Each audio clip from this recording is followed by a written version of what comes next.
So we had, I've been interviewing in the last sort of few months,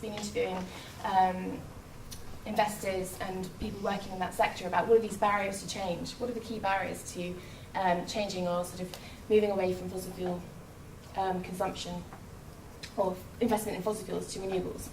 And the top one, which every single investor said, is that there's a lack of long, loud and clear messages on climate change policy. So I'm sure it's just equally the same in the US as it is in the UK, where you have, with the political cycle, there's momentum that builds up around climate change policy or renewable energy policy, and then a new politician comes in and changes the rules of the game.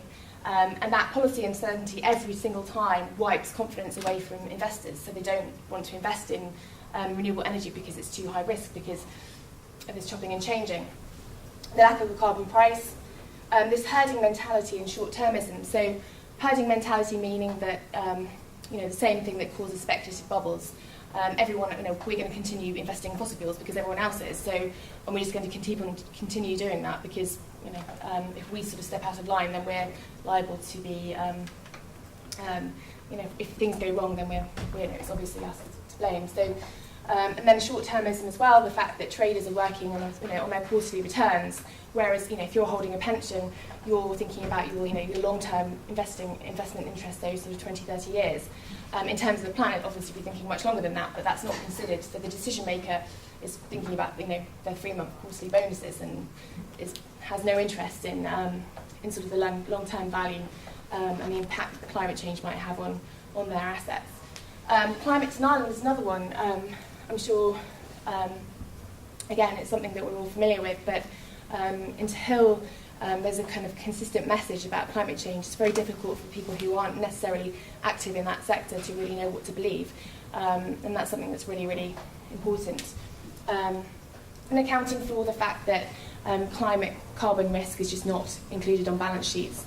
There's a disconnect between shareholders and decision makers. So like I was saying, if you're a pension fund, if you're a pension holder, you might, your interest will be 30 years. You pass that responsibility onto a pension fund trustee, who then passes that responsibility onto an investment manager.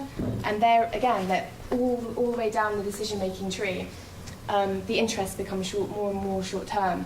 And quite often, when you're investing something, you're putting the decisions about your investment into the hands of someone else who's not necessarily thinking about what your long-term interests are. Again, I think as I said earlier, shareholders aren't asking enough questions about risk. There's an issue about carbon lock-in as well, so that's infrastructure, but it's also institutions and the kind of the social lock-in as well. So we've got sort of infrastructure that's very dependent on or very high energy, very dependent on carbon oil, for example, transport, but also the institutions. So there's a lot of vested interests out there, whether it's the big oil companies that are unwilling to change their business models. And then finally, it's the project and supply approach to energy policy. So rather than thinking, well, actually, how much energy is enough, quite often we are thinking about policy makers will look at make projections about how much they think energy consumption will grow over the next however many years, and they'll build their energy policy around that, rather than focusing on energy efficiency, energy conservation, and even ask those questions about actually how much is enough.